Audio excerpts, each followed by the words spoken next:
சத்யாவின் தமிழ் புத்தாண்டு super offer. உலக அரசியலில் இதுவரை கண்டிராத ஒரு புதுவித யுத்தம். ஒரு பக்கம் உலகின் வல்லரசு அதிபர் டொனால்ட் ட்ரம்ப், மறுபக்கம் கத்தோலிக்க திருச்சபையின் உச்சபட்ச அதிகாரம் கொண்ட போப் லியோ. என்ன நடக்கிறது? விரிவாக பார்க்கலாம். நான் யாருக்கும் அஞ்ச மாட்டேன் என போப் முழங்க, அரசியல் செய்யாதீர்கள் என ட்ரம்ப் சீர, வாட்டிகனுக்கும் வெள்ளை மாளிகைக்கும் இடையே வார்த்தை போர் உச்சகட்டத்தை எட்டியிருக்கிறது. யார் இந்த போப் லியோ? வரலாற்றிலேயே முதல் முறையாக அமெரிக்க மண்ணில் பிறந்த ஒருவர் கத்தோலிக்க திருச்சபையின் தலைவரானது உலகையே வியக்க வைத்தது.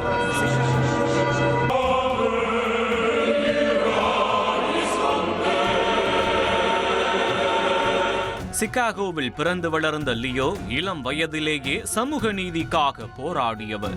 வழக்கமான போப் ஆண்டவர்களைப் போல அல்லாமல் அநீதிகளை நேரடியாக சுட்டிக்காட்டுவதுதான் இவரது ஸ்டைல். ஒரு அமெரிக்கராக இருந்து கொண்டே அமெரிக்க அதிபரை எதிர்ப்பதுதான் இந்த மோதலின் மிக சுவாரஸ்யமான புள்ளி.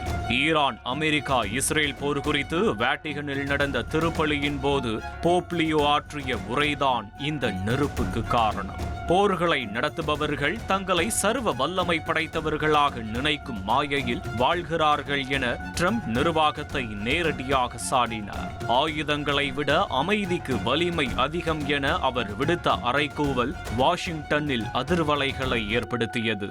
இதற்கு தனது பாணியிலேயே பதிலடி கொடுத்த ட்ரம்ப், போப் லியோ ஒரு இடதுசாரி அரசியல்வாதி போல செயல்படுகிறார் என சீறினார். இதன் உச்சகட்டமாக தன்னை இயேசு கிறிஸ்துவை போன்ற தோற்றத்தில் சித்தரித்து உலகை பாதுகாக்க வந்த மீட்பர் என்பது போன்ற சர்ச்சைக்குரிய புகைப்படத்தையும் வெளியிட்டு அதிர வைத்தார் ட்ரம்ப். இதற்கு பதிலடி கொடுத்த போப், நற்செய்தியை புரியாதவர்கள்தான் எனக்கு அரசியல் முத்திரை குத்துகிறார்கள். ட்ரம்ப் நிர்வாகத்தை கண்டு நான் அஞ்ச மாட்டேன், அமைதிக்காக குரல் கொடுப்பதே என் கடமை என திட்டவட்டமாக தெரிவித்துள்ளார். ஏற்கனவே போப் பிரான்சிஸ்க்கும் ட்ரம்புக்கும் இடையே சில விஷயங்களில் மோதல் இருந்தது. ஆனால் இப்போது ராஜதந்திரத்தை உடைத்து நேரடியாக மல்லுக்கட்டும் போப் லியோவின் இந்த அறைகூவல் போரை நிறுத்துமா? பொறுத்திருந்து பார்ப்போம். உங்கள் சத்யாவின் தமிழ் புத்தாண்டு சூப்பர் ஆஃபர்.